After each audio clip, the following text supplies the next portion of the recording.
ആരാധനായ അധ്യക്ഷൻ ഭാരതീയ വിദ്യാകേന്ദ്രത്തിൻ്റെ അധ്യക്ഷൻ കൂടിയായ ഡോക്ടർ സി ജയമണി സാർ,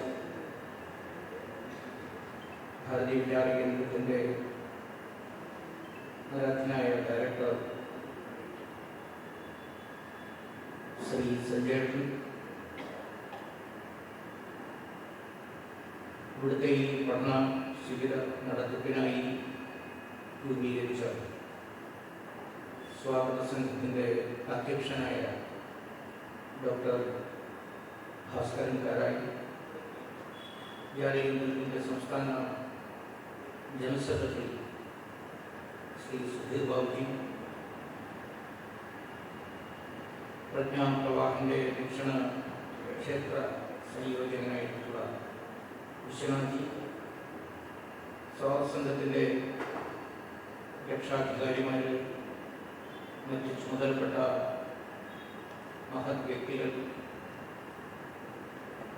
അതേപോലെ ഈ ശിബിരത്തിൽ പഠന ശിബിരത്തിൽ പങ്കെടുക്കാൻ വേണ്ടി ദൂരങ്ങളിൽ നിന്ന് എത്തിച്ചേർന്നിട്ടുള്ള സഹപ്രവർത്തക സഹോദരി സഹോദരന്മാരെ, സഞ്ജയന്റെ ആമുഖ ഭാഷണത്തിൽ ഇവിടെ നമ്മൾ ചർച്ച ചെയ്യാൻ പോകുന്ന രണ്ട് വിഷയങ്ങളെ സംബന്ധിച്ചു ചുരുക്കത്തിലാണെങ്കിൽ കൂടി പ്രധാനപ്പെട്ട ബിന്ദുക്കളെ പരാമർശിച്ചിട്ടുണ്ട്. അത് സത്യത്തിൽ എൻ്റെ വിഷയാവതരണത്തെ എളുപ്പമാക്കി തീർത്തിട്ടുണ്ട്. ഭാരതം എന്ന നമ്മുടെ രാഷ്ട്രം അത് ചരിത്രാതീത കാലം മുതലേ നിലനിന്നു പോരുന്ന ഒരു സത്യമാണ്, ചിരന്തനമായ ഒരു യാഥാർത്ഥ്യമാണ്. പക്ഷെ ഇപ്പോൾ ആ യാഥാർത്ഥ്യത്തിന് പകലുപോലെ തെളിവാർന്ന ആ സത്യത്തിന് സൂര്യൻ കിഴക്കാണിരിക്കുന്നത് എന്നതുപോലെ നദി മുകളിൽ നിന്ന് താഴോട്ടാണ് ഒഴുകുന്നത് എന്നതുപോലെ ഉള്ള ഒരു പരമാർത്ഥത്തിനു പോലും തെളിവ് ചോദിക്കുന്ന അല്ലെങ്കിൽ തെളിവ് ഹാജരാക്കേണ്ടുന്ന ഒരവസ്ഥയിലേക്ക് ഭാരതീയ സമൂഹം എത്തിയിരിക്കുകയാണ്. അതുകൊണ്ടാണ് നമുക്ക് ഈ വിഷയം ചർച്ച ചെയ്യേണ്ടി വരുന്നത്. അതൊട്ടും സുഖകരമായ ആനന്ദകരമായ അഭിമാനം തരുന്ന ഒരു വസ്തുതയല്ല എന്ന് തുടക്കത്തിലെ സൂചിപ്പിക്കുകയാണ്. ഒരു ജനതയ്ക്ക് അവരുടെ രാഷ്ട്രത്തിൻ്റെ പേരിനെ കുറിച്ച് അതിൻ്റെ ചരിത്രപരമായ വസ്തുതകളെ കുറിച്ച് തെളിവ് ഹാജരാക്കേണ്ടി വരിക എത്ര ദയനീയമായ ഒരവസ്ഥയാണ് നമ്മുടേത് എന്ന്, ഏത് പേരിട്ടാണ് നാം നമ്മളെ വിളിക്കേണ്ടത് എന്നതുപോലും തർക്ക വിഷയമായിരിക്കുന്ന ഒരു കാലഘട്ടമാണ് ഇത്. നമ്മുടെ നാട്ടുകാർ തന്നെ ഈ ആരോപണങ്ങൾ ഉന്നയിക്കുന്നവർ ഭാരതമല്ല എന്ന്, ഭാരതം ഒരു സമീപകാല നിർമ്മിതിയാണ് എന്ന്, ഉപനിവേശവാദികളുടെ കൊളോണിയലിസ്റ്റുകളുടെ സംഭാവനയാണ് എന്ന് ഒക്കെ പറഞ്ഞു കൂടുതൽ പരത്തുന്നതും എനിക്ക് തോന്നുന്നില്ല വിദേശങ്ങളിലുള്ള ആരെങ്കിലുമാണ് എന്ന്. നമ്മുടെ നാട്ടിൽ തന്നെയുള്ള വിവിധ രാഷ്ട്രീയ പ്രസ്ഥാനങ്ങളിലും പ്രത്യയശാസ്ത്ര കൂടാരങ്ങളിലും ഒക്കെ കഴിയുന്ന ചില കൂട്ടരാണ് ഇത് വ്യാപകമായി പ്രചരിപ്പിക്കുന്നത്. സ്വാഗത സംഘാധ്യക്ഷൻ സനാതന ധർമ്മത്തെ അവമതിച്ച് ചിലർ സംസാരിച്ചു എന്ന് പറഞ്ഞു. ആ പറഞ്ഞ ആളും ഭാരതീയൻ തന്നെയാണ്, നമ്മുടെ നാട്ടുകാരൻ തന്നെയാണ്, ഭാരതത്തിലുള്ള ആള് തന്നെയാണ്. ഇതിനെയാണ് ഞാൻ അങ്ങേയറ്റം വേദനാജനകമായ ഒരവസ്ഥയായി തുടക്കത്തിലെ സൂചിപ്പിച്ചു.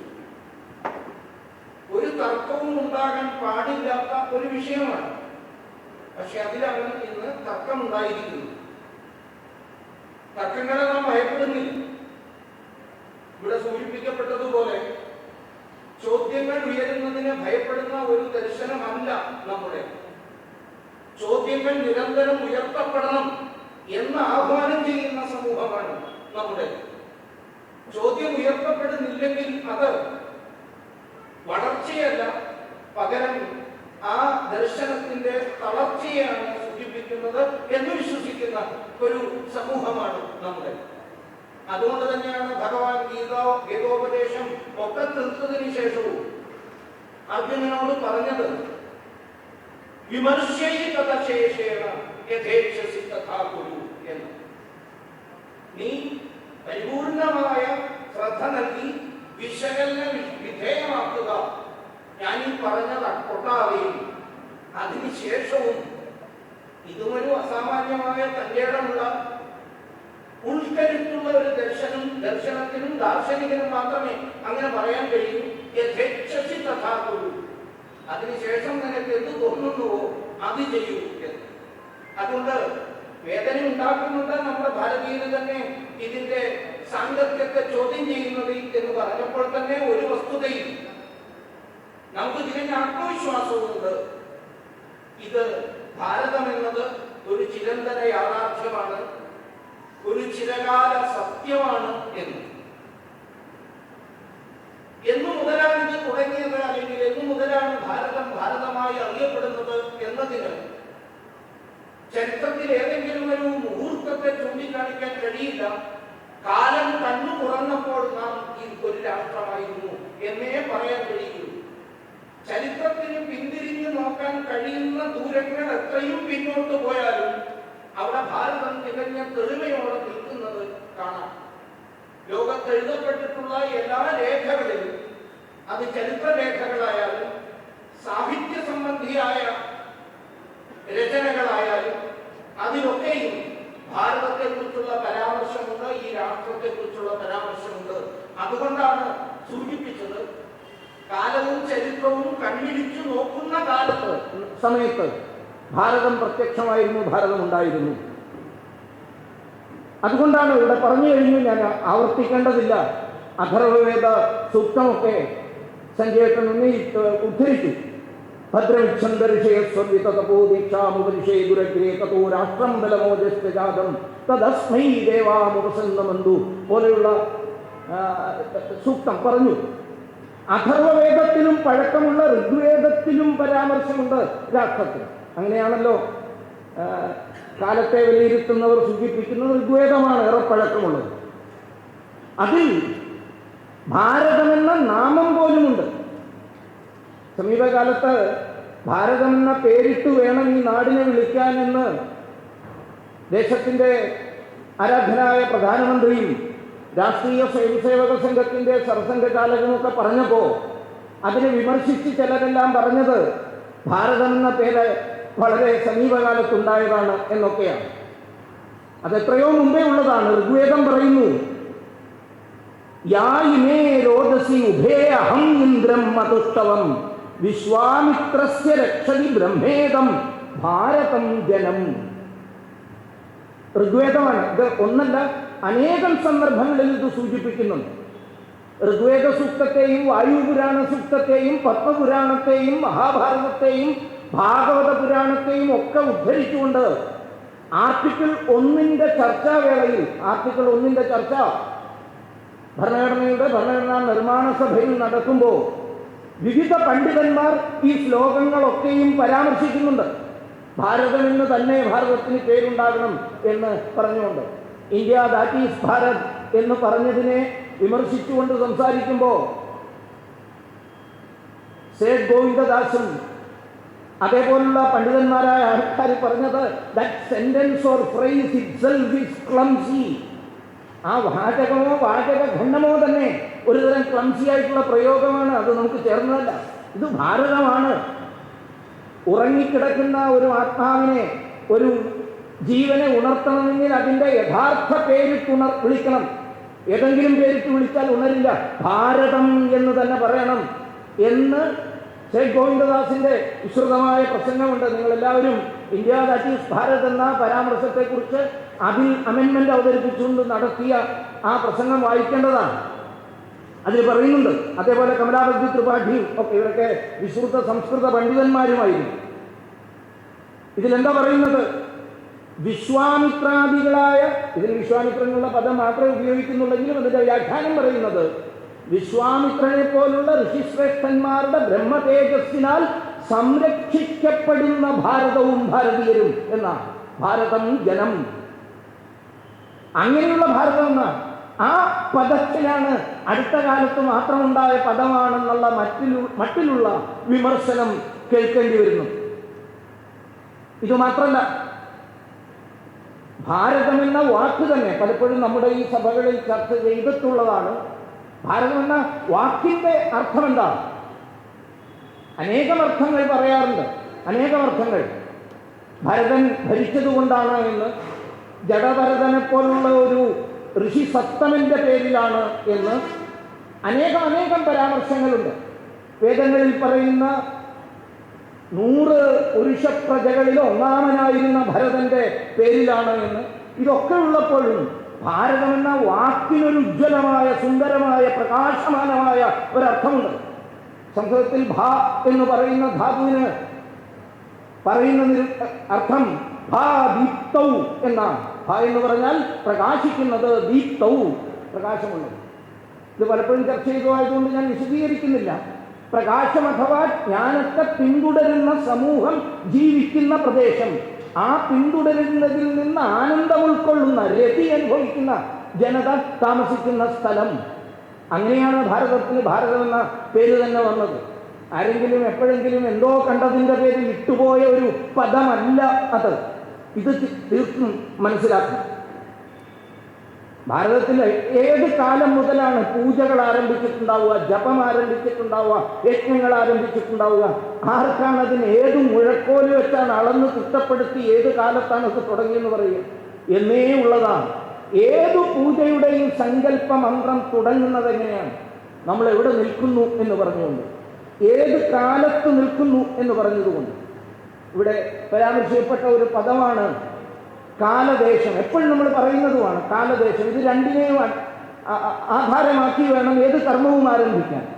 നമ്മുടെ ഏത് പൂജയും ആരംഭിക്കുന്നതിന് മുമ്പ് ഈ പ്രപഞ്ചം തുടങ്ങിയിട്ട് ഏത് ദിവസമാണിത് എന്ന് പറഞ്ഞുകൊണ്ടാണ് തുടങ്ങുന്നത്.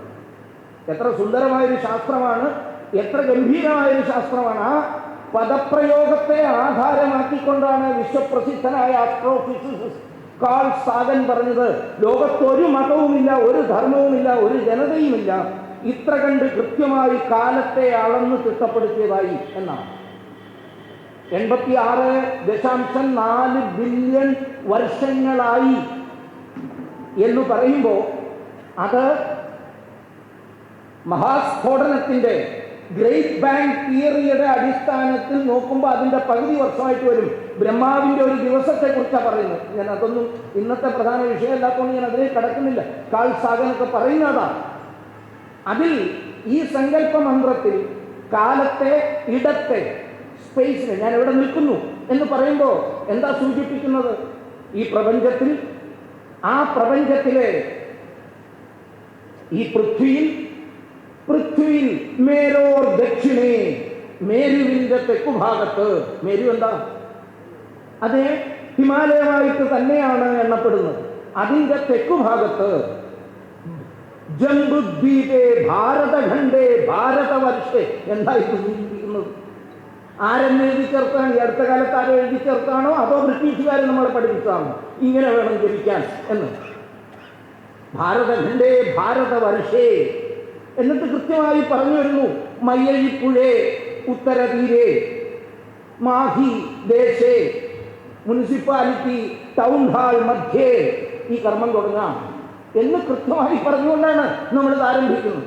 അപ്പൊ എന്നേ ഉള്ളതാണ് ഇത് എന്നതിന് വീണ്ടും തെളിവ് കൊടുക്കേണ്ടി വരികയാണ്. ഇനി വേദവും നിൽക്കട്ടെ, പൂജാതി കർമ്മകാണ്ഡവും നിൽക്കട്ടെ, തന്ത്രശാസ്ത്രം ഈ പ്രത്യേകിച്ച് കേരളത്തിൻ്റെ ഈ ദക്ഷിണ ഭാഗത്ത് മാന്യ മാധവജിയുടെയൊക്കെ സാധനാ കേന്ദ്രമായിരുന്ന സ്ഥലമായതുകൊണ്ട് അതിനെക്കുറിച്ച് അല്പം അറിവുള്ള അനേകം ആൾക്കാർ ഇതിനകത്തുണ്ട്. മുഴുവൻ അറിവുള്ള കുറച്ചു പേരെങ്കിലും ഉണ്ടാവും, അല്പമെങ്കിലും അറിവുള്ളവരാണ് എല്ലാവരും. തന്ത്രശാസ്ത്ര സാധനയിൽ എപ്പോഴും അണ്ഡവും പിണ്ഡവും തമ്മിലുള്ള ബന്ധത്തെ സൂചിപ്പിച്ചുകൊണ്ടാണ് ഏത് പൂജയും ആരംഭിക്കുന്നത്. അണ്ഡം എന്ന പദപ്രയോഗം കൊണ്ട് നമ്മൾ, അതായത് സാധാരണ വ്യക്തി, പിണ്ഡം എന്ന് പറയുമ്പോൾ ഈ സമ്പൂർണ്ണ ചരാചരങ്ങളും അടങ്ങുന്ന പ്രപഞ്ചം മുഴുവൻ, ഇത് തമ്മിലുള്ള ബന്ധത്തെ നിജപ്പെടുത്താൻ വേണ്ടിയിട്ടുള്ള കർമ്മം ആരംഭിക്കുന്നതിന് മുമ്പ് 51 അക്ഷരങ്ങളെ നമ്മുടെ ശരീരത്തിൻ്റെ വിവിധ ഭാഗങ്ങളായി പ്രതിഷ്ഠിക്കുന്ന ഒരു ചടങ്ങുണ്ട്. അതിനെ ആവാഹിച്ചു വരുത്തി. അത് ചെയ്യുന്ന എന്തിനാ സൂചിപ്പിക്കുന്നത്? ഭാരതത്തിൻ്റെ 51 കേന്ദ്രങ്ങളിലായി വ്യാപിച്ചു കിടക്കുന്ന 51 ശക്തി കേന്ദ്രങ്ങളെയാണ്, നമ്മുടെ ഊർജ കേന്ദ്രങ്ങളെയാണ്, എനർജി സെന്റേഴ്സ്. അത് ഈ ഭാരതത്തിൻ്റെ ആ 51 ശക്തി കേന്ദ്രങ്ങളെയാണ് സൂചിപ്പിക്കുന്നത് എന്ന് വ്യക്തമായി അല്പമൊന്ന് ആലോചിച്ചാൽ ആർക്കും മനസ്സിലാക്കാവുന്നതേ ഉള്ളൂ. ഈ സാധനാമാർഗവും അഖണ്ഡ ഭാരതവും എന്ന് പറഞ്ഞുകൊണ്ട് മാനനീയ മാധവ്ജി എഴുതിയൊരു ലേഖനമുണ്ട്. ദയവേത് നമ്മൾ ഈ വിഷയത്തെക്കുറിച്ച് പറയാൻ പോകുന്ന ആൾക്കാർ അവരൊരു റീഡിംഗ് മെറ്റീരിയലായി ആ ലേഖനം കൂടി ഉപയോഗിക്കണം എന്ന് ഞാൻ ഈ സന്ദർഭത്തിൽ പറയുകയാണ്. ഇതേപോലെ തന്നെ വേദത്തിലെയും ഒരു പരാമർശം നടത്തി. പൂജാതി കർമ്മങ്ങളിലെ ഭാരതത്തിൻ്റെ സാന്നിധ്യത്തെക്കുറിച്ച് പറഞ്ഞു. തന്ത്രസാധനയിലെ ഭാരതത്തിൻ്റെ 51 ശക്തിപീഠങ്ങളെ ഒരർത്ഥത്തിൽ അക്ഷരങ്ങളായി കണ്ടുകൊണ്ട് ഉള്ള പൂജയെക്കുറിച്ച്, സാധനയെക്കുറിച്ചും പറഞ്ഞു. ഭാഗവത പുരാണത്തിൽ യേശാം ഖലു ഖലു മഹായോഗി ഭരതോ ജ്യേഷ്ഠ ശ്രേഷ്ഠ ഗുണ ആസീദ്യേനേത വർഷം ഭാരതമിതി വ്യയപിദശന്തി.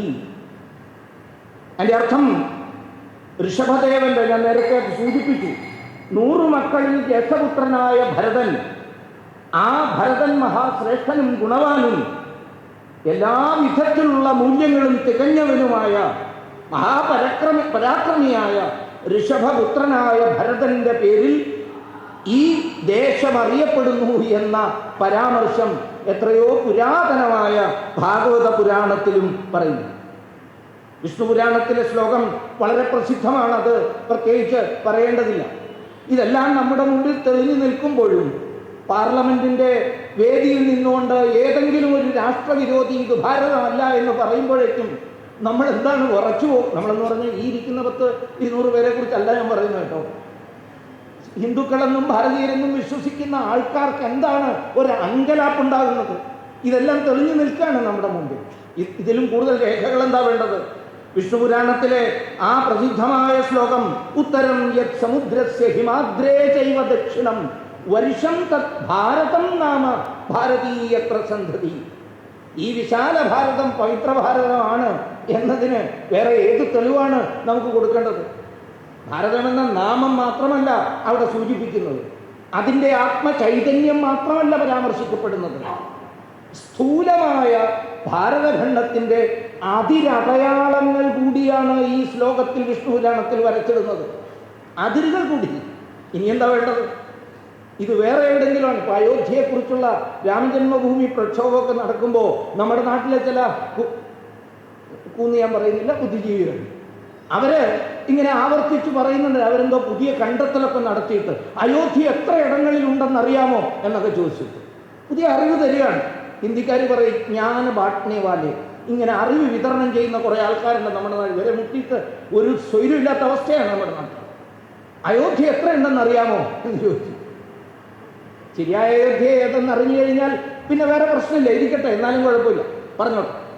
പക്ഷേ ഈ ഭാരതം എന്നതിന് അങ്ങനെ ഒരു ആശയക്കുഴപ്പം ഉണ്ടാകേണ്ടതില്ല എന്ന് കൃത്യമായി സൂചിപ്പിച്ചുകൊണ്ടാണ് വിഷ്ണുപുരാണ കർത്താവ് ഉത്തരം യത് സമുദ്രസ്യ, സമുദ്രത്തിന്റെ ഉത്തരഭാഗത്തേക്ക്, ഹിമാദ്രേ ചൈവ ദക്ഷിണം, ഹിമാലയത്തിൽ നിന്ന് ദക്ഷിണഭാഗത്ത്, വർഷം തത് ഭാരതം നാമ. ഇനി എന്താ സംശയം? ഇതിന്റെ പേര്, ഈ വർഷത്തിന്റെ പേര് ഭാരതമെന്നാണ്. ഇനി അവരുടെ ജീവിക്കുന്നവരുടെ പേരോ ഭാരതീയത്ര സന്തതി, ഭാരതീയരാണ് എന്നും കൃത്യമായി പറയുന്നു. ഇതേപോലെ തന്നെയാണ് ഞാൻ നേരത്തെ സൂചിപ്പിച്ചിരുന്നു വായുപുരാണത്തിലും പറയുന്നു. അതിർത്തിയെക്കുറിച്ച് തന്നെ കൃത്യമായി പറയുകയാണ്. ഹിമാലയം ദക്ഷിണം വർഷം ഭരതായ ന്യവൈദയത്തെ തസ്മാത് ഭാരതം വർഷം തസ്യ നാംനാ വിദുർബുധ. ദക്ഷിണഭാഗത്തെ ഹിമാലയം, അത് മാത്രം പറഞ്ഞാൽ തെക്കോട്ട് വന്നാൽ പിന്നെ സമുദ്രം വരെയുള്ളൂ. അതുകൊണ്ട് വായുപുരാണകാരൻ 2-3 അക്ഷരം ലാഭിച്ചിട്ട് പറയുന്നു, ഹിമാലയത്തിന്റെ ദക്ഷിണഭാഗത്തേക്ക് കിടക്കുന്ന ഈ പ്രദേശത്തിന് ഭാരതം എന്ന പേര് ലോകത്തുള്ള ബുദ്ധിമാന്മാർ വിളിക്കുന്നു എന്നാണ് കൃത്യമായിട്ട് അവിടെയും പറഞ്ഞു വയ്ക്കുന്നത്. ഇത് അനേകായിരം വർഷങ്ങളുടെ, വേദങ്ങളുടെ പഴക്കത്തിന് വർഷങ്ങളുടെ കണക്കിൽ പോലും പറയാൻ പറ്റാത്തതാണ്. ആ കാലം മുതലേ ഭാരതം എന്ന നാമം നിലനിൽക്കുന്നു. ഇടക്കാലത്ത് വന്നു ചേർന്ന ഒരു പേരല്ല എന്ന് നമുക്കെല്ലാവർക്കും അറിയാം. ഈ ഒരു ചൈതന്യത്തിന്, ഈ ഒരു ബോധത്തിന്, ആത്മബോധത്തിന് ഇടിവുണ്ടായപ്പോഴാണ് ഭാരതത്തിന് ക്ഷീണം സംഭവിച്ചതും നാട്ടിലേക്ക് കടന്നു വന്ന ആക്രമണകാരികൾക്ക് കുറെ കാലം പൊരുതണ്ടി വന്നെങ്കിലും കുറച്ചു കഴിഞ്ഞപ്പോൾ ചിലയിടങ്ങളിലെങ്കിലും ആധിപത്യം ഉറപ്പിക്കാൻ കഴിഞ്ഞതും. അങ്ങനെ ആധിപത്യം ഉറപ്പിച്ച് നമ്മുടെ സ്വാതന്ത്ര്യം പല പ്രദേശങ്ങളിലും പല കാലങ്ങളിലായി നഷ്ടപ്പെട്ടപ്പോഴാണ് സ്വാതന്ത്ര്യ സമരം ആവശ്യമായി വന്നത്. ഈ സ്വാതന്ത്ര്യ സമരം എന്ന് പറയുന്നത് തന്നെ എന്തിൻ്റെ തെളിവാണ്? ഭാരതം ഒന്നാണ് എന്നതിൻ്റെ തെളിവാണ്. നമ്മൾ ഈ ഇരിക്കുന്ന പ്രദേശം മാഹി 1947 ആഗസ്റ്റ് 14 അർദ്ധരാത്രി സ്വതന്ത്രമായ പ്രദേശമല്ല. പിന്നെയും ഒരു 6 വർഷവും 11 മാസവും 1 ദിവസം കൂടി 1954 ജൂലൈ മാസം 16 ഇവിടം സ്വതന്ത്രമായത്. ഇതിനിടയിലുള്ള 7 വർഷക്കാലം നിരന്തര പോരാട്ടമാണ് ആരാധനായ IK കുമാരൻ്റെയൊക്കെ നേതൃത്വത്തിൽ ഇവിടെ നടന്നത്. ആ പോരാട്ടത്തിൻ്റെ പശ്ചാത്തലം എന്തായിരുന്നു? ആസേതു ഹിമാചലം ഭാരതം ഒന്നാണ് എന്ന വിചാരം അവരുടെയും മനസ്സിലുണ്ടായിരുന്നത് കൊണ്ടല്ലേ ഇംഗ്ലീഷുകാർ പോയതുപോലെ ഫ്രഞ്ചുകാരും പോകണം എന്ന ആ പോരാട്ടത്തിൻ്റെ അർത്ഥം. ഭാരതം ഒന്നാണ്, ഇതൊരു രാഷ്ട്രത്തിൻ്റെ ഭാഗമാണ്. 47 ആഗസ്റ്റ് 15 പുലർച്ചയ്ക്ക് ഇവിടെയും നടന്നു ദേശീയ പതാക ഉയർത്തിപ്പിടിച്ചുകൊണ്ട് മുദ്രാവാക്യങ്ങളോടുകൂടി. എന്ത് മുദ്രാവാക്യം വിളിച്ചുകൊണ്ട് അവർ യാത്ര നടത്തുകയെന്ന് ഒന്ന് പഠിച്ചു നോക്കുക ചരിത്രം. ഭാരത് മാതാ കി ജയ് എന്ന് വിളിച്ചുകൊണ്ടാണ് അവർ ഈ മണ്ണിലൂടെ നടന്നത്. അന്ന് ഇവിടെ നിന്ന് ഫ്രഞ്ചുകാർ പോയിട്ടില്ല, ഫ്രഞ്ചുകാർ പിരിഞ്ഞു പോയിട്ടില്ല. ദേശീയ പതാകയുമായി അവർ നടത്തിയ പ്രകടനം, സ്വാതന്ത്ര്യ ദിന ആഘോഷം നടത്തിയപ്പോൾ അത് ഭാരതം ഒന്നാണെന്നുള്ളതിൻ്റെ ദിഗന്ധഭേദിയായ ഒരു ഗർജനമായിരുന്നു, ഒരു പ്രഖ്യാപനമായിരുന്നു. അതിൻ്റെ തെളിവിലാണ് നമ്മൾ ഇരിക്കുന്നത് പോലും. ഈ സ്വാതന്ത്ര്യ സമരം, ആധുനിക കാല സ്വാതന്ത്ര്യ സമരം, ഞാൻ മുഗള വിരുദ്ധ പോരാട്ടങ്ങളെക്കുറിച്ചോ ഗ്രീക്കുകാർക്കെതിരായിട്ട് നടന്ന പോരാട്ടത്തെക്കുറിച്ചോ ഹൂണന്മാർക്കും കുശാനന്മാർക്കും ഒക്കെ എതിരായി നടന്ന പോരാട്ടങ്ങളെക്കുറിച്ച് അന്ന് നടന്നിട്ടുണ്ട്. അതിന് പ്രേരണയായി നിന്നത് ഈ മഹത്തായ സംസ്കാരമാണ്, വിശിഷ്ട സംസ്കൃതിയാണ്, യാതൊരു സംശയവുമില്ല. എന്നാൽ കൊളോണിയലിസ്റ്റുകൾക്കെതിരായിട്ട്, ഉപനിവേശവാദികൾക്കെതിരായിട്ട് നടന്ന, പാശ്ചാത്യർക്കെതിരായിട്ട് നടന്ന ആ പോരാട്ടം പിന്നെയും അവശേഷിച്ചിരുന്ന മുഗളാധിപത്യത്തിനെതിരായിട്ട് നടന്ന പോരാട്ടത്തിന് മുഴുവൻ പ്രേരണ നൽകുന്നത് ആരാണ്? പ്രേരണ നൽകിയത് ഭാരതത്തോടുള്ള അദമ്യമായ ഭക്തിഭാവം സ്വന്തം ഭക്തി കീർത്തനങ്ങളിലൂടെ ജനസമക്ഷത്തിലേക്ക് എത്തിച്ച നമ്മുടെ ഭക്തി കവികളാണ്, ഭക്തന്മാരായ കവികളാണ്. സ്വാതന്ത്ര്യ സമരത്തിൻ്റെ പ്രേരണ ഏതെങ്കിലും മുദ്രാവാക്യം വിളിച്ചുകൊണ്ട് നടത്തിയ സത്യാഗ്രഹത്തിലല്ല ഉണ്ടായത്. അതുണ്ടായത് ഭാരതത്തിൻ്റെ ഋഷിസത്തമന്മാര്, സന്തമഹാപുരുഷന്മാര്, ഭക്തി കവികളും ഒക്കെയാണ്. പലപ്പോഴും പറഞ്ഞിട്ടുള്ള, പലരും കേട്ടിരിക്കാനിടയുള്ള ഒരു 4 ഉദാഹരണം പറയാം. ഭാരതത്തിൻ്റെ 4 കോണുകളിൽ ഭക്തിപ്രസ്ഥാനവും ഏതെങ്കിലും ഒരിടത്ത് മാത്രമായിരുന്നില്ല എന്നുള്ളതും ഓർക്കുക. ഭാരതമാസകല ഉണ്ടായത്. ഇതുകൊണ്ടൊക്കെയാണ് നേരത്തെ സഞ്ജയത്തിന് ആമുഖ ഭാഷണത്തിൽ പറഞ്ഞത്, പാശ്ചാത്യ നാടുകളിൽ ഉണ്ടായ നേഷൻ സ്റ്റേറ്റ് പോലെ അല്ല ഭാരതം ഉരുവപ്പെട്ടത്. ഭാരതം ഉരുവപ്പെട്ടത് പരിപൂർണമായ ഒരു സാംസ്കാരിക പശ്ചാത്തലത്തിലാണ്, ഒരു ആധ്യാത്മിക പ്രേരണയിലാണ്. ഭാരതം മുഴുവൻ ദേവീ രൂപമാണ് അല്ലെങ്കിൽ ഭഗവത് രൂപമാണ് എന്നുള്ള സങ്കല്പത്തിൽ നിന്നാണ് രൂപപ്പെട്ടത്. അല്ലെങ്കിൽ പിന്നെ ഭക്തിപ്രസ്ഥാനം ഭാരതത്തിൽ മുഴുവൻ അലയടിച്ചത് എന്തുകൊണ്ടാണ്? ഭാരതത്തിൽ മുഴുവൻ. ഞാൻ ഒരു ഉദാഹരണം, 1414 കാലഘട്ടം, അതായത് 15-ാം നൂറ്റാണ്ടിൻ്റെ തുടക്കത്തിലാണ് ഈ ഭക്തി പ്രസ്ഥാനത്തിൻ്റെ നായകന്മാരിൽ പടിഞ്ഞാറൻ പ്രദേശത്തെ ഏറ്റവും പ്രധാനപ്പെട്ട ആചാര്യൻ നരസിംഹ മേത്ത, വൈഷ്ണവ ജനതോ തേനെ കഹിയെ പോലെയുള്ള മഹാത്മാഗാന്ധിജിക്ക് ഏറ്റവും ഇഷ്ടപ്പെട്ട കീർത്തനങ്ങൾ രചിച്ച ഭക്തികൾ, അടി മുതൽ മുടി വരെ, നഖം മുതൽ മുടി വരെ ഭക്തി തന്നെ ഭക്തി, ഈശ്വരൻ തന്നെ ഈശ്വരൻ, എപ്പോഴും ഹരിഹരി എന്ന് പറഞ്ഞു നടന്നിരുന്ന ആ ആചാര്യൻ പോലും തൻ്റെ കൃതികളിൽ പലപ്പോഴും ഭാരതമെന്ന സങ്കല്പത്തെയും ജനങ്ങളിലേക്ക് എത്തിക്കാൻ വേണ്ടി ശ്രമിച്ചു. പച്ചയായ പേര് പറഞ്ഞുകൊണ്ട് തന്നെ. ഇവിടെ നമ്മൾ ചിന്തിക്കേണ്ട ഒരു വിഷയം എന്താ, അതൊക്കെ എങ്ങനെ സംഭവ്യമല്ലേ എന്ന് ചിലപ്പോൾ ചിന്തിക്കാം. പക്ഷെ ഋഷിമാർക്ക്, ഭക്ത കവികൾക്ക്, ആചാര്യന്മാർക്ക്, സന്യാസിമാർക്ക് എങ്ങനെയാണ് ഒരു രാഷ്ട്രാതിർത്തിയിലേക്ക് സ്വയം ഒതുക്കപ്പെടുവാൻ കഴിയുക? അവർ പ്രപഞ്ചത്തോളം വളർന്നവരല്ലേ. അങ്ങനെയൊക്കെയല്ലേ ചിലരൊക്കെ പറയുന്നത്. നിങ്ങൾ പറയുന്ന അയോധ്യയല്ല എൻ്റെ അയോധ്യ, എൻ്റെ അയോധ്യ എൻ്റെ ഹൃദയത്തിലാണെന്നൊക്കെ പറയുന്ന വലിയ ആചാര്യന്മാരുള്ള നാടാ കേരളത്തിൽ. പക്ഷെ അവരിലുമൊക്കെ അപ്പുറത്തേക്കെത്തി ഈശ്വര സാക്ഷാത്കാരം നേടിയ നരസിംഹ മേത്ത ഭാരതം എന്നത് എൻ്റെ മനസ്സിൽ ഇരിക്കുന്നുണ്ട്, പക്ഷെ അത് നിങ്ങളുടെ ഒക്കെ മനസ്സിലേക്കും വരേണ്ടതുണ്ട് എന്ന ഭാവനയോടുകൂടി എഴുതി 15-ാം നൂറ്റാണ്ട് തുടക്കത്തിൽ ഭാരതഖണ്ഡ ഭൂതലമാ ജനനി, തുടങ്ങുന്ന ഭാരതം പറഞ്ഞിട്ടാണ്. ഭാരതഖണ്ഡ ഭൂതലമാ ജനനി. നോക്കൂ, ഭൂമിയുടെ അമ്മയുടെ ഗുജറാത്തി ഭാഷയിൽ എഴുതിയ കവിതയാണ്. ഭൂമിയുടെ അമ്മയുടെ സ്ഥാനത്തുള്ള ഭാരതം. ഗോവിന്ദക്കോ ഗുണഗായേരേ, ഇതാണ് ഒരേ ഒരു സ്ഥാനം. ഈ സ്ഥാനം ഗോവിന്ദ ഗുണഗാനങ്ങൾ പാടിക്കൊണ്ട് ധനധന തേനി മാതാപിതാരേ, ധനധന തേനി കായോരേ, ഗോവിന്ദക്കോ ഗുണഗായോരേ. ഇവിടെ ഇരുന്നാണ് ഇത് പാടേണ്ടത്. ഇവിടെ ഇരുന്നേ നമുക്കിത് പാടാൻ പറ്റൂ. ഇത് പാടണമെങ്കിൽ ഇവിടെ ഉണ്ടാകണം എന്നർത്ഥം. നിഷ്പത്തി. ഇവിടെ നിങ്ങൾക്കിത് പാടണം, മോക്ഷപ്രാപ്തിയിലേക്ക് എത്തണമെങ്കിൽ ഇവിടമുണ്ടാകണം. അതുകൊണ്ടാണ് അദ്ദേഹം പറഞ്ഞത് ഭാരതഖണ്ഡ ഭൂതലമാ ജനനി ഗോവിന്ദ ഗുണഗായോരേ, ധനധനത്തെ നീ കായോരേ എന്ന് പറയുന്നു. ഇത്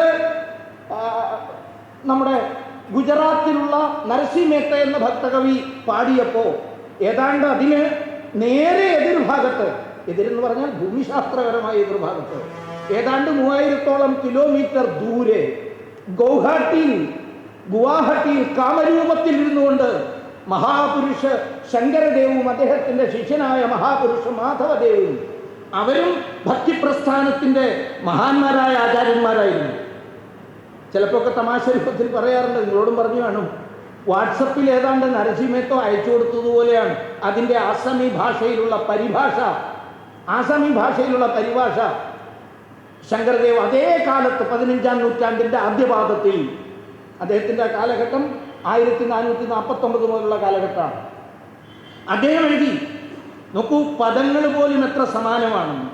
ധന്യ ധന്യ കലികാല ധന്യ നരതനുബാൽ ധന്യ ധന്യ ജനമു ഭാരത പരുഷേ. ധന്യ ധന്യ ജനമു എത്ര ധന്യമാണ് ഈ യാഗഭൂമിയായ ഭാരതത്തിൽ ജനിച്ചത്. ശങ്കരദേവനെ വിശേഷിപ്പിക്കപ്പെടുന്നത് ഈശ്വര തുല്യനായ മഹാപുരുഷൻ എന്നാണ്. എപ്പോഴും ശങ്കരദേവന്റെ പേര് പറയുമ്പോൾ മഹാപുരുഷ ശങ്കരദേവ് എന്ന് പറയണം എന്നാണ് വ്യവസ്ഥ തന്നെ. തപ ചപ യജ്ഞതേജി തുമർ ചരണഭാജി തുവ നാമ ഭുവിഷു ഹരിഷി. അസമി ഭാഷയിലും അതേ തത്വം പറയുന്നു. ഇപ്പൊ ഭാരതം എന്നത് ഒരു ആധ്യാത്മിക സ്പന്ദനമാണ് എന്ന് പറയുന്നതിന് വേറെ എന്താ തെളിവ് വേണ്ടത്? ഇനി തെക്കു ഭാഗത്തേക്ക് നമ്മുടെ നാട്ടിലേക്ക് വരൂ. നേരത്തെ ഒരാളെക്കുറിച്ച് പറഞ്ഞു കഴിഞ്ഞാൽ ഇനി അതേ ആളെക്കുറിച്ച് തന്നെയാണ് എനിക്കും പറയാനുള്ളത്. പൂന്താനം കുറച്ചുകൂടി ഒരു 70-80 വർഷം കൂടി കഴിഞ്ഞിട്ടാണ്. അസമി ഭാഷ അദ്ദേഹത്തിന് അറിയാമായിരുന്നെന്ന് എവിടെയും രേഖ കാണുന്നില്ല. ഗുജറാത്തി ഭാഷ പൂന്താനത്തിന് അറിയാമായിരുന്നതായി നമ്മൾ എവിടെയും കാണുന്നില്ല. അദ്ദേഹത്തിന് ആകെ മലയാളമേ അറിയാമായിരുന്നുള്ളൂ. അതായിരുന്നല്ലോ പ്രധാനപ്പെട്ട പ്രശ്നവും. അവിടെ മലയാളമേ അറിയുമായിരുന്നുള്ളൂ. അദ്ദേഹം ഭാരത മഹത്വത്തെക്കുറിച്ച്, ഭാരതത്തിൻ്റെ മഹത്വത്തെക്കുറിച്ച് ഡീപ് സൗത്ത്, ഇങ്ങ് തെക്ക് ഭാഗത്ത് ഇത്രയും ആഴത്തിൽ ഇവിടെ എങ്ങനെ ഈ ഭാരത സങ്കല്പം ഉണ്ടായി വന്നത്?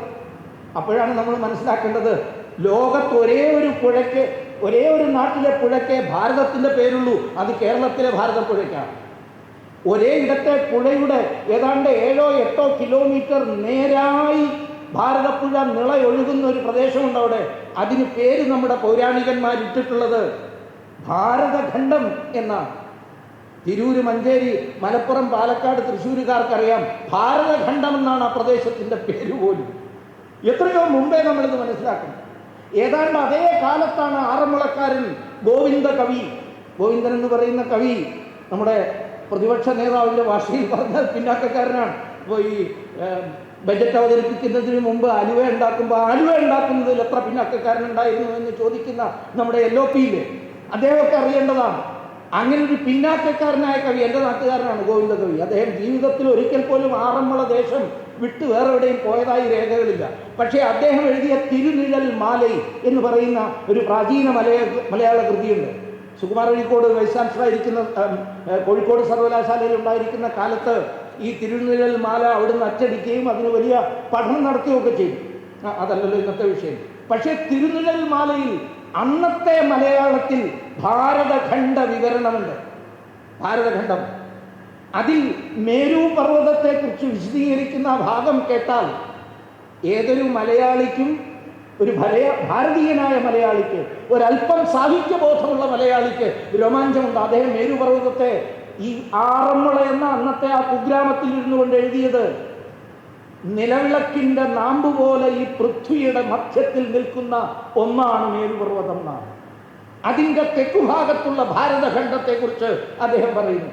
അവിടെ നിന്ന് യാത്ര ചെയ്ത് അദ്ദേഹം കേരളത്തിലെത്തിക്കൊണ്ട് പറയുന്നു, ഈ കേരളദേശം തന്നെ അതിനി പറയുന്നത് ഔത്തരാഹ ബ്രാഹ്മണ മേധാവിത്വം അടിച്ചേൽപ്പിക്കാൻ വേണ്ടി പറയുന്നതാണോ എന്നാരെങ്കിലും തർക്കിച്ചാൽ എനിക്ക് ഉത്തരവില്ല. ഗോവിന്ദ കവിയോട് ചോദിക്കണം. കേരളത്തിൻ്റെ വംശം തുടങ്ങുന്നതിനെ കുറിച്ച് ഗോവിന്ദകവി പറയുന്നത് അയോധ്യയിൽ നിന്ന് കൊസലാധിപതിയായ രാമന്റെ വംശത്തിൽപ്പെട്ട 4 പേര് കേരളത്തിലേക്ക് വന്നു എന്നാണ്. ഇങ്ങനെയൊക്കെയാണ് ആ കവിതാഭാഗം പോകുന്നത്. പക്ഷേ അതിലന്ന് ഇത്രയേറെ വർഷം പഴക്കമുള്ള കാലത്ത് ഭാരതഖണ്ഡം, മേരുപർവ്വതം, നിലവിളക്കിൻ്റെ നാമ്പ് പോലത്തെ മേരുപർവ്വതം, അതിന് തെക്കുഭാഗത്തായിട്ടുള്ള ഭാരതഖണ്ഡം, ഇതിനെക്കുറിച്ച് വർണ്ണിക്കുന്നു. രാമവംശത്തിൽപ്പെട്ടവരാണ് നമ്മൾ ഓരോരുത്തരും എന്ന് ഗോവിന്ദ കവി. അപ്പോഴാണ് ഇവിടെയുള്ള ചില ആൾക്കാർ ചോദിക്കുന്നത്, രാമായണം വായിച്ചിട്ടുള്ള ഏതെങ്കിലും പിന്നോക്കക്കാരുണ്ടോ എന്ന്. ആ രാമവംശത്തിൽപ്പെട്ട 4 പേരാണ് ഇവിടുത്തെ രാജവംശ പരമ്പരകളുടെ തുടക്കക്കാരെന്നൊക്കെ പരാമർശിക്കുന്നു. ഏതായാലും പൂന്താനം ഭാരതത്തെക്കുറിച്ചാണ് മുഴുവൻ, വെറും ഭാരതത്തെക്കുറിച്ചല്ല. പൂന്താനം ആ കാലത്തെ ആർത്ഥിക വ്യവസ്ഥയെക്കുറിച്ച്, അതിലേക്ക് കടന്നു വന്ന് പറങ്കികൾ എങ്ങനെയാണ് നമ്മളെ ചൂഷണം ചെയ്യുന്നത് വരെ എഴുതുന്നു. ആ കൂട്ടത്തിലാണ് പൂന്താനം എഴുതുന്നത്, ഭാരതമായ ഖണ്ഡമൊഴിഞ്ഞുള്ള പാരിലെങ്ങുമെഴുതല്ല നിർണയം, അത്ര മുഖ്യമായുള്ളൊരു ഭാരതം ഇപ്രദേശമെന്നെല്ലാവരും ഓർക്കണം. വള്ളത്തോൾ പാടിയതുപോലെ പോലും കേരളത്തെ കൂട്ടിച്ചേർത്തിട്ടില്ല അതിനകത്ത്. അദ്ദേഹം വളരെ കൃത്യമായി പറയുകയാണ്, അത്ര മുഖ്യമായുള്ളൊരു ഭാരതം ഈ പ്രദേശമെന്ന് എല്ലാവരും ഓർക്കണം. അങ്ങനെ ഓർത്തുകൊണ്ട് ഈ ഭാരതത്തെ നിലനിർത്താൻ വേണ്ടി പരിശ്രമിക്കണം എന്ന് പറയുകയാണ്. അപ്പോൾ ഇത്രയേറെ വർഷങ്ങൾക്ക് മുമ്പ് ഭാരതമെന്ന ഈ മഹത്വം ഇവിടെ തന്നിരിക്കുന്ന വിഷയപ്രകാരം എത്ര കണ്ട് വിശാലമായിരുന്നുവെന്നും അതിൻ്റെ അതിരുകൾ എന്തൊക്കെയായിരുന്നുവെന്നും അതിൻ്റെ പവിത്രത എത്രയുണ്ടായിരുന്നുവെന്നും കാണാം. ഇവിടെ മറ്റൊരു വസ്തുത കൂടി, തെളിവുകൾ കൂടുതൽ ചോദിക്കപ്പെടുന്നത് കൊണ്ടാണ് ഇതിങ്ങനെ ഹാജരാക്കേണ്ടി വരുന്നത്. ഒട്ടും സന്തോഷത്തോടെ അല്ല. സൗന്ദര്യലഹരി വായിച്ചിട്ടുള്ളവരായിരിക്കും ഈ ഇരിക്കുന്നതിൽ ഭൂരിപക്ഷവും. സൗന്ദര്യലഹരിയിലെ 49-ാമത്തെ ശ്ലോകം വീണ്ടും ഒന്നുകൂടെ വായിക്കണം. 49-ാമത്തെ ശ്ലോകം. ശങ്കരാചാര്യ പ്രകാരമാണ് ദേശീയോദ്ഗ്രഥനത്തെ സാധ്യമാക്കിയത് എന്ന് നമ്മുടെ എല്ലാവരുടെയും മുന്നിലുണ്ട്. ആ ചെറുപ്രായത്തിൽ തന്നെ ഇങ്ങ് തെക്ക് കാലടിയിൽ നിന്ന് അദ്ദേഹം നടന്ന് ഭാരതത്തെ പ്രദക്ഷിണം ചെയ്ത് ഭാരതത്തിൻ്റെ 4 അതിരുകളിലും ഭാരതത്തിൻ്റെ സാംസ്കാരിക തനിമയെ മാത്രമല്ല ഭൂമിശാസ്ത്രപരമായ നമ്മുടെ ഉള്ളടക്കത്തെയും സംരക്ഷിക്കുന്നതിന് വേണ്ടിയിട്ടുള്ള ചതുർമഠങ്ങളും ചതുർധാമങ്ങളും സ്ഥാപിക്കുകയും പഞ്ചായതന പൂജാ സമ്പ്രദായത്തിലൂടെ പൂജയെ ഏകീകരിക്കുകയും ദശനാമി സമ്പ്രദായത്തിലൂടെ സന്യാസി പരമ്പരയെ ഏകീകരിക്കുകയും മൊത്തത്തിൽ നമ്മുടെ സനാതന ധർമ്മത്തെ വീണ്ടും ഉറപ്പുള്ളതാക്കി തീർക്കുകയും കാലാതീതമായി തുടർന്നു പോന്നിരുന്ന കുംഭമേളയെ ചിട്ടപ്പെടുത്തുകയും ഈ തെക്ക് നിന്ന് കാലടിയിൽ നിന്ന് ശങ്കരൻ ചെന്നിട്ടാണ് ഇന്ന് കാണുന്ന വിധത്തിൽ കുംഭമേളയെ ചിട്ടപ്പെടുത്തിയും അതിൻ്റെ ഓർമ്മയ്ക്കായി ആവാം നമ്മുടെ ഒരു മഹാമണ്ഡലേശ്വരൻ, കേരളത്തിൽ നിന്നുള്ള ഏക മഹാമണ്ഡലേശ്വരൻ ഇത്തവണ ഒരു കുംഭമേള കാലടിയിൽ നടത്താൻ പോവുകയാണ്. അതിൻ്റെ ഇടയ്ക്കെന്ന് പറഞ്ഞു മാത്രമേ ഇരിക്കട്ടെ. ഏതായാലും ഇതെല്ലാം ചെയ്യുന്ന കൂട്ടത്തിലാണ് ഈ കൃതി രചിച്ചിരിക്കുന്നത് എന്നുകൂടി ഓർക്കുക. ആ കൃതിയിൽ ബോധപൂർവം അദ്ദേഹം ഭാരതത്തിൻ്റെ വിശിഷ്ടങ്ങളായ 8 നഗരികളെ കുറിച്ച് വർണ്ണിക്കുന്നു. വിശാലാദ്യായിട്ടുള്ള 8 നഗരികൾ. ഈ 8 നഗരികളും ഭഗവതിയുടെ സുന്ദരമായ കണ്ണോട്ടങ്ങളായിട്ടാണ് അദ്ദേഹം വർണ്ണിക്കുന്നത്. വിശാല കല്യാണി സ്ഫുടരുചിരയോധ്യ കുവലയൈ കൃപാധാരാധാര കിമപി മധുരാ ഭോഗവതിക അവന്തി വൃഷ്ടിസ്ഥേ ബഹുനഗര വിസ്താര വിജയ ധ്രുവം തത്തന്നാമ വ്യവഹരണയോഗ്യ വിജയത്തെ. ഈ ചൊല്ലുന്നതിൻ്റെ ഇടയിൽ സംസ്കൃതം എനിക്കറിയാവുന്നതിനേക്കാൾ കൂടുതൽ അറിയാവുന്നവരാണ് ഇരിക്കുന്നത്. ഇനി എന്നെക്കാൾ കുറച്ചറിയുന്നവരാണ് ആരെങ്കിലും ഉണ്ടെങ്കിൽ അവർക്ക് പോലും ഇതിൽ ഏറ്റവും കൂടുതൽ ഉപയോഗിക്കപ്പെടുന്ന സ്ഥലനാമങ്ങൾ പരിചയമാണ്. വിശാല എന്നതിന് വൈശാലി എന്നൊരർത്ഥം കാണുന്നുണ്ട്. അതേപോലെ പുരാതന പ്രസിദ്ധമായ കാശി നഗരിയാണ് എന്നും അർത്ഥം കാണുന്നുണ്ട്. അപ്പൊ ദേവി വിശാലമായ ഒരു കണ്ണോട്ടം എറിയുന്നു. അവിടെ ഒരു നഗരി രൂപപ്പെടുകയാണ്. തത്തന്നാമ വ്യവഹരണ യോഗ്യ വിജയതേ ധ്രുവം എന്ന് വ്യാഖ്യാനകർത്താക്കൾ പറയുന്നു. കല്യാണി, മഹാരാഷ്ട്രത്തിലെ പ്രസിദ്ധമായ കല്യാണ നഗരം.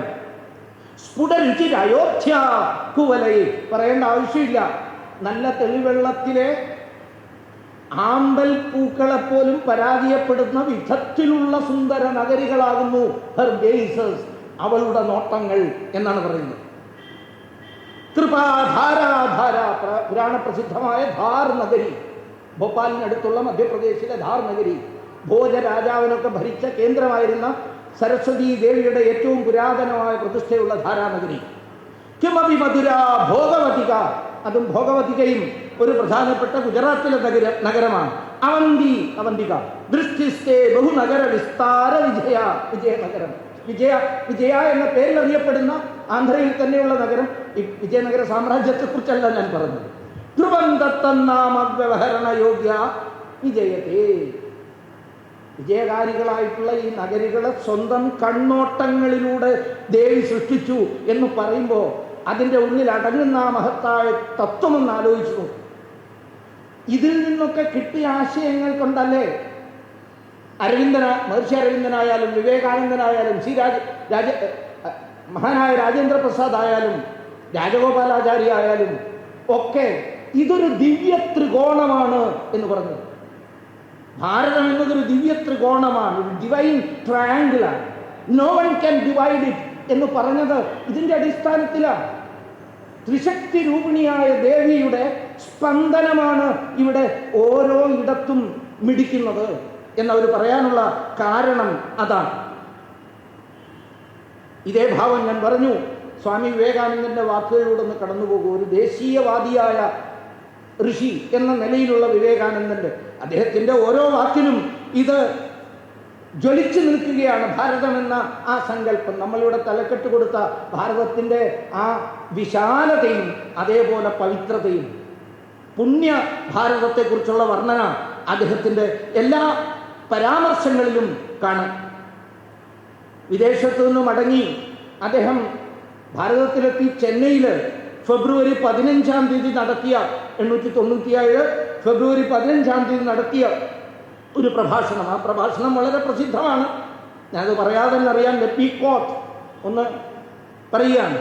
Give up being a slave for the next 50 years. This alone shall be our keynote. This our great Bharat Mata. Let all other vain gods disappear for the time from our minds. This is the only God that is awake. Our own race. Everywhere his hands, everywhere his feet, everywhere his ears. He covers everything. All other gods are sleeping. ചില വലിയ വിശ്വാസികൾക്ക് അല്പം എതിർപ്പുണ്ടാകാൻ സാധ്യതയുള്ള പ്രയോഗമാണ് സ്വാമിജി പറയുന്നത്. ബാക്കി എല്ലാ weighing ഗോഡ്സിനെയും വിഫല ദൈവങ്ങളെയും മാറ്റിവെക്കൂ, ഭാരതമാതാവെന്ന ദേവി സ്വരൂപത്തെ ആരാധിക്കൂ എന്നാണ് മഹർഷി സ്വാമി വിവേകാനന്ദൻ പറയുന്നത്. അവരെല്ലാം ഉറക്കത്തിലുമാണെന്നാണ്. All other gods are sleeping, what vain gods shall we go after. എന്തിനാണ് ഈ വ്യർത്ഥ ദൈവങ്ങൾക്ക് പിന്നാലെ പോകുന്നത്? അതൊക്കെ ഉറക്കത്തിലാണ്. ഒരേ മാതാവ്, ഒരേ ദേവി, ദേവതയുടെ അവതാരം. എല്ലായിടത്തും തൻ്റെ കൈകൾ, എല്ലായിടത്തും തൻ്റെ പാദങ്ങൾ, എല്ലായിടത്തും തൻ്റെ ദൃഷ്ടി എത്തിക്കുന്ന ആ ദേവതയെ ആരാധിക്കൂ ഇനി വരുന്ന ഒരു 50 വർഷത്തേക്കെങ്കിലും എന്ന് പറഞ്ഞ ആ പ്രസിദ്ധമായ പ്രസംഗത്തിൽ അദ്ദേഹം ഭാരതത്തിൻ്റെ കർത്തവ്യമെന്ത്, എന്തിനാണ് ഈ ഭാരതം ഉണ്ടായിരിക്കുന്നത് എന്നതിനെക്കുറിച്ചും വളരെ വ്യക്തമായ ഉദ്ഘോഷം നടത്തുന്നുണ്ട്. അതിലാണ് അദ്ദേഹം ഓരോ രാഷ്ട്രത്തിനും ഓരോ സന്ദേശമുണ്ട് നൽകാൻ. Every nation has a message to deliver, a mission to fulfil, a destiny to reach. The mission of Bharat is being to guide humanity. And Bharat's message is spiritualism. This is the corresponding idea of Bharat nation. ഭാരത രാഷ്ട്രത്തിൻ്റെ യഥാർത്ഥത്തിലുള്ള ആശയം അതാണ്. നമുക്ക് ഈ ലോകത്തെയാണ് നയിക്കാനുള്ളത്. ഇതൊരു തരം അഹങ്കാരമാണെന്നൊക്കെ ആരെങ്കിലും പറഞ്ഞാൽ നമുക്കൊന്നും ചെയ്യാൻ സാധ്യമല്ല. കാരണം വെളിച്ചത്തിന് വേണ്ടി നിലകൊള്ളുന്ന നമ്മൾ പറയുന്നു പ്രകാശം പരത്തുകയാണ് നമ്മുടെ ഉത്തരവാദിത്വം. നമ്മൾ വിളിച്ചാണ്, അത് സംശയമില്ല. അതുകൊണ്ട് ആ സത്യത്തെ സ്വാമി വിവേകാനന്ദൻ ഉറക്കെ പറഞ്ഞു, ധൈര്യത്തോടെ പറഞ്ഞു, നെഞ്ചു വിരിച്ച് തല ഉയർത്തിപ്പിടിച്ചുകൊണ്ട് നമുക്ക് വേണ്ടി അത് പറഞ്ഞു തന്നു. അത് നമ്മൾ ആവർത്തിക്കേണ്ട ഒരു സന്ദർഭമാണ്. ഭാരതം സ്വാതന്ത്ര്യത്തിൻ്റെ 100ാം വർഷത്തിലേക്ക് പ്രവേശിക്കുമ്പോൾ അത് വിശ്വഗുരുവായുള്ള ഭാരതമായിരിക്കണം. ഇനി ആർക്കെങ്കിലും വിശ്വഗുരു എന്ന് പറയാനുള്ള ധൈര്യക്കുറവുണ്ടെങ്കിൽ വിശ്വമിത്രം എന്നൊക്കെ പറഞ്ഞോളൂ, വലിയ തരക്കേടൊന്നുമില്ല. എന്തു പറഞ്ഞാലും ആ നിലയിലേക്ക് ഭാരതം ഉയരണം എങ്കിൽ ഈ ഒരു ആത്മധൈര്യം നമ്മൾ കൈവരിക്കേണ്ടിയിരിക്കുന്നു. അതാണ് സ്വാമിജി നമ്മളെ പഠിപ്പിക്കുന്നത്. ഭാരതത്തിൻ്റെ സ്വാതന്ത്ര്യ സമരം അത് കേവലം ഒരു ഭൗതികമായ ഒന്നായിരുന്നില്ല. അത് നമ്മുടെ സംസ്കാരത്തിൻ്റെ നിലനിൽപ്പിന്, നമ്മുടെ സ്വത്വത്തിൻ്റെ സാക്ഷാത്കാരത്തിന് വേണ്ടിയിട്ടുള്ളതായിരുന്നു. ഈ ഭാരതത്തിൻ്റെ ഏകതയെയും അഖണ്ഡതയെയും ഉയർത്തിപ്പിടിക്കുന്നതിന് വേണ്ടിയിട്ടുള്ളതായിരുന്നു. ഏറ്റവും മൗലികവും ആധാരഭൂതവുമായ ഏകത്വത്തിൻ്റെ ആവിഷ്കാരങ്ങളാണ് ഈ കാണുന്ന വൈവിധ്യങ്ങളൊക്കെ എന്ന സത്യത്തെ ലോകത്തെ കൊണ്ട് അംഗീകരിപ്പിക്കാനാണ്. യൂണിറ്റി ഇൻ ഡൈവേഴ്സിറ്റി എന്നത് സഞ്ജേട്ടൻ പറഞ്ഞു. ഈ ഡൈവേഴ്സിറ്റിയിൽ യൂണിറ്റി കാണാൻ വേണ്ടിയിട്ടുള്ള ശ്രമം ഇതിനപ്പുറത്തേക്ക് കടന്നിട്ട് ഈ കാണുന്ന ഡൈവേഴ്സിറ്റി എന്ന് പറയുന്നത് ഏകത്വത്തിൻ്റെ മാനിഫെസ്റ്റേഷൻസാണ്. അന്തർലീനമായൊരു ഏകതയുണ്ട്. അതിനു വേണ്ടിയിട്ടുള്ള പോരാട്ടമായിരുന്നു സ്വാതന്ത്ര്യ സമരം. ആ ഏകത്വം ഭാരതത്തിൻ്റെ ഏകത്വത്തിലും കാണിക്കാൻ കഴിയണം. ഭാരതം ഒറ്റക്കെട്ടായി ഒന്നായി മുന്നോട്ട് നീങ്ങണം എന്ന് ചിന്തിച്ചവരായിരുന്നു നമ്മുടെ സ്വാതന്ത്ര്യ സമര സേനാനികൾ. മുഗളാധിപത്യത്തിനെതിരെ പൊരുതാൻ, ഉയർത്തിപ്പിടിക്കുന്ന വാളായി മാറുവാൻ സിഖ് വംശത്തിന് തുടക്കം കുറിച്ച ഗുരുഗോവിന്ദ സിംഹൻ പഞ്ചപ്യാരെ എന്ന സമ്പ്രദായം തുടങ്ങി. നമ്മൾ അമൃത പാരമ്പര്യത്തെ തുടക്കം കുറിച്ച ഗുരുഗോവിന്ദ സിംഹൻ 1699 വൈശാഖി ദിനത്തിൽ, വൈശാഖി നമ്മുടെ വിഷു ദിനത്തിലാണ് ഈ സിഖ് പരമ്പരയ്ക്ക് തുടക്കം കുറിക്കുന്നത്. ഗുരുഗോവിന്ദ സിംഹൻ ദശമഗുരുവിന് മുമ്പ് സിഖുകാരില്ല, മൊത്തം ഹിന്ദുക്കൾ മാത്രമായിരുന്നു. അതുകൊണ്ടാണ് അവരുടെ ഏറ്റവും വലിയ ഗുരുനാഥനായ ഗുരുനാനാക്ക് ദേവൻ, ഭഗവാൻ ഗുരുനാനാക്ക് ഹിന്ദുസ്ഥാൻ എന്ന ഭാരതത്തെക്കുറിച്ച് വർണ്ണിച്ചത്. ഹിന്ദുസ്ഥാൻ ഇരിക്കട്ടെ. സിഖ് വംശത്തെ തുടക്കം കുറിക്കാനുള്ള കാരണം ഭാരതത്തെ മോചിപ്പിക്കാൻ വേണ്ടിയിട്ടുള്ള പോരാട്ടം നടത്താൻ വേണ്ടിയിട്ടാണ്. ആ കഥ എല്ലാവർക്കും അറിയാം, ഈ ഇരിക്കുന്ന എല്ലാവർക്കും അറിയാം. പക്ഷേ ആദ്യത്തെ ആ 5 കൂട്ടുകാരെന്ന നിലയിൽ ഗുരുഗോവിന്ദ സിംഹൻ തെരഞ്ഞെടുത്ത ആളുകൾ എവിടെ നിന്നുള്ളവരായിരുന്നു എന്നറിയാമോ? കേവലം പഞ്ചാബിൽ നിന്നുള്ളവരായിരുന്നോ? ഇന്ന് പരിശോധിച്ചാൽ മനസ്സിലാക്കാം. പഞ്ചാബിൽ നിന്നുള്ള, ശരിക്കുള്ള പഞ്ചാബിൽ നിന്ന് അത് ഗുരുഗോവിന്ദ സിംഹനെ ഉണ്ടായിരുന്നു 6. ബാക്കി 5 പേരും ഭാരതത്തിൻ്റെ വിവിധ ഭാഗങ്ങളിൽ നിന്നുള്ളവരായിരുന്നു. ആദ്യമായി സ്വയം ദേവിക്ക് മുന്നിൽ ബലിയർപ്പിക്കാൻ തയ്യാറായി വന്ന ആള് ഭായ് ദയാസിംഗ് ആയിരുന്നു. ദയാസിംഗിന്റെ സ്ഥലം ഏതാ? അഖണ്ഡ ഭാരതത്തിൽ ഇന്നത്തെ പാകിസ്ഥാനിൽ സിയാൽകോട്ടിൽ നിന്നുള്ള ആളായിരുന്നു ദയാസിംഗ്. സിയാൽകോട്ട്. രണ്ടാമത് അതുപോരാ, ദേവിക്ക് തൃപ്തിയായിട്ടില്ല, ഇനിയും വേണം രക്തം, മനുഷ്യബലി എന്ന് പറഞ്ഞപ്പോ രണ്ടാമത് വന്ന ആളാരായിരുന്നു? ഭായ് ധരൺ സിംഗ്. അദ്ദേഹം UP-യിലെ മീററ്റിനടുത്തുള്ള ഹസ്തിനാപുരിക്കാരനായിരുന്നു. നോക്കുമ്പോൾ ഞാൻ നേരത്തെ വിശാല കല്യാണി സ്ഫുടരുചിര അയോധ്യാമ എന്ന് തുടങ്ങിയിട്ടുള്ള ആ ശങ്കരാചാര്യരുടെ ശ്ലോകം പറഞ്ഞു. ഇതേപോലെ ഭാരതത്തിന്റെ വിവിധ ഭാഗങ്ങളിൽ നിന്നാണ് ഗുരുഗോവിന്ദസിംഹൻ തെരഞ്ഞെടുത്തോ അതോ ഭാരതമാതാവ് തെരഞ്ഞെടുത്തായിട്ടോ വന്നത്? ധരൺ സിംഗ് ഹസ്തിനാപുരിക്കാരനായിരുന്നു. മൂന്നാമത് വന്ന ആള് പിന്നെയും തെക്കോട്ട്, എത്ര? ഭായ് ഹിമ്മത് സിംഗ് ആണ് മൂന്നാമത് സന്നദ്ധനായി വന്നത്. അത് പുരിയാണ്, ജഗന്നാഥപുരിക്കാരനാണ്, ഒറീസക്കാരനാണ്. നാലാമത് നേരെ പടിഞ്ഞാറ് ഭാഗത്ത് ഗുജറാത്തിലെ ബേട്ട് ദ്വാരകക്കാരനായിട്ടുള്ള ഭായ് മുഖം സിംഗ്, അത് ഗുജറാത്തിയാണ്. വീണ്ടും പറഞ്ഞു ഗുരുഗോവിന്ദസിംഹൻ, 4 പേരുടെ ബലി കൊണ്ട് തൃപ്തയായില്ല അമ്മ, ഇനിയും വേണം രക്തം എന്ന് പറഞ്ഞപ്പോ ത്യാഗത്തിന്റെ പ്രതിരൂപമായി 4 പേരുടെ മരണത്തിന്, ചുരുങ്ങിയ വർഷം ശബ്ദം കൊണ്ടെങ്കിലും മരണം നടന്നു എന്ന് ബോധ്യപ്പെട്ടപ്പോഴും തന്റെ തലയും അമ്മയ്ക്കായി സമർപ്പിക്കാൻ സന്നദ്ധനായി വന്ന 5-ാമൻ ഇങ്ങ് ദക്ഷിണ ഭാഗത്ത് കർണാടകത്തിലെ ബീദാറിൽ നിന്നാണ് ഭായ് സാഹിബ് സിംഗ്. അപ്പൊ 5 പഞ്ചപ്യാര എന്ന് നമ്മൾ കേൾക്കുമ്പോൾ ആ പഞ്ചപ്യാര, 1-ാമൻ സിയാൽകോട്ട്, 2-ാമൻ ഹസ്തിനാപുരി, 3-ാമൻ പുരി, 4-ാമൻ ഭേദ്വാരക ഗുജറാത്ത്, 5-ാമൻ കർണാടകത്തിലെ ബീദാർ. അപ്പൊ ഭാരതത്തിന്റെ ഏകതയെക്കുറിച്ച് ആ കാലഘട്ടത്തിലും ഒരു സംശയം ഉണ്ടായിരുന്നില്ല. ഈ ഭാരതത്തിന്റെ മോചനത്തിനായിട്ടാണ് നമുക്ക് പൊരുതുവാനുള്ളത് എന്ന് അവർക്ക് ഓരോരുത്തർക്കും വ്യക്തമായ ധാരണയുണ്ടായി. ഞാൻ ഏറെ ഈ വിഷയത്തെ സംബന്ധിച്ച് കൂടുതൽ തെളിവുകളോ വസ്തുതകളോ ഒന്നും ഹാജരാക്കേണ്ടതില്ല. ഭാരതത്തിന്റെ ഈ ഏകതയെക്കുറിച്ച് നല്ല കൃത്യമായ ബോധത്തോടുകൂടി ഈ ഏകതയ്ക്ക് ആധാരമായി വർത്തിക്കുന്നത് നമ്മുടെ വിശിഷ്ടമായ സംസ്കാരമാണ്. അതുകൊണ്ടാണ് ഭാരതം ഒരു സാംസ്കാരിക രാഷ്ട്രമാണ് എന്ന് നമ്മൾ പറയുന്നത്. ഇതൊരു പൊളിറ്റിക്കൽ നേഷൻ അല്ല, ഇതൊരു എക്കണോമിക് നേഷൻ അല്ല. ഇത് കൃത്രിമമായി എവിടെയെങ്കിലും ഒട്ടിച്ച് ചേർത്ത് വെച്ച ഏതെങ്കിലും ഉടമ്പടി പ്രകാരം ഉണ്ടായ ഒരു സോഷ്യൽ കോൺട്രാക്റ്റിന്റെ അടിസ്ഥാനമായി ഉണ്ടായ ഒരു ആധുനിക ദേശരാജ്യവുമല്ല. ഇതൊരു സാംസ്കാരിക രാഷ്ട്രമാണ് എന്ന് പറയാനുള്ള കാരണം, ഇതിന് ശക്തമായി അടിവരയിടുന്ന ഒരു പ്രഖ്യാപനമാണ് ഭീമറാവ് റാംജി അംബേദ്കർ തൻ്റെ പ്രസിദ്ധമായ കൊളംബിയൻസ് പ്രസംഗത്തിൽ, കൊളംബിയ യൂണിവേഴ്സിറ്റി 1916 നടത്തിയ പ്രസംഗത്തിൽ പറയുന്നത്. അദ്ദേഹം അന്ന് അവിടെ വെച്ച് സൂചിപ്പിക്കുകയുണ്ടായി, it is the unity of culture that is the basis of homogeneity. ഭാരതത്തിന്റെ ഏകതയുടെ അടിസ്ഥാനം സാംസ്കാരിക ഏകതയാണ്. ഇനി വേറെ ആരുടെയും തെളിവ് സാവർക്കറോ ഗുരുജികളോ പറഞ്ഞതല്ല, അംബേദ്കർ പറഞ്ഞതാണ്. Taking this four granted, I venture to say that there is no country that can rival the Indian peninsula with respect to the unity of its culture. ലോകത്ത് ഒരു രാഷ്ട്രത്തിനും കഴിയില്ല ഭാരതം പോലെ ഒരു സാംസ്കാരിക ഏകതയെക്കുറിച്ച് പറയുവാൻ. I venture to say that there is no country that can rival the Indian peninsula with respect to the unity of its culture. It is not only a geographical unity, but it has over and above all a deeper and a much more fundamental unity, the indubitable cultural unity that covers the land from end to end. വിശാല ഭാരതത്തെക്കുറിച്ച്, അതിൻ്റെ പവിത്രതയുടെ ആധാരത്തെക്കുറിച്ച് വേറെ ആരാണ് തെളിവ് ഹാജരാക്കാനുള്ളത്?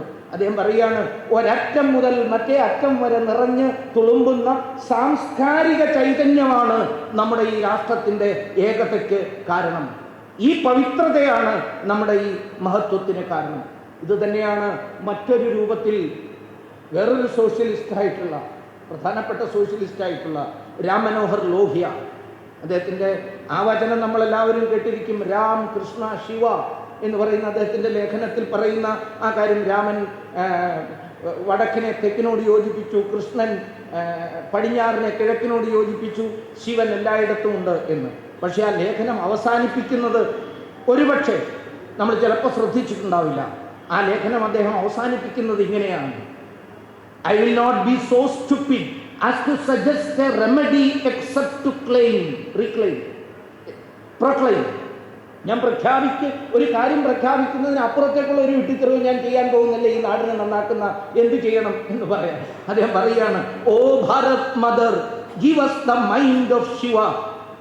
ഓ Bharat mother, Bharata മാതാവാണോ എന്നാണല്ലോ ഇവിടെ ഏറ്റവും കൂടുതൽ ചർച്ച നടക്കുന്നത്. ഇത് പറഞ്ഞത് ആരാണ്? ഇവരുടെയൊക്കെ ആചാര്യൻ.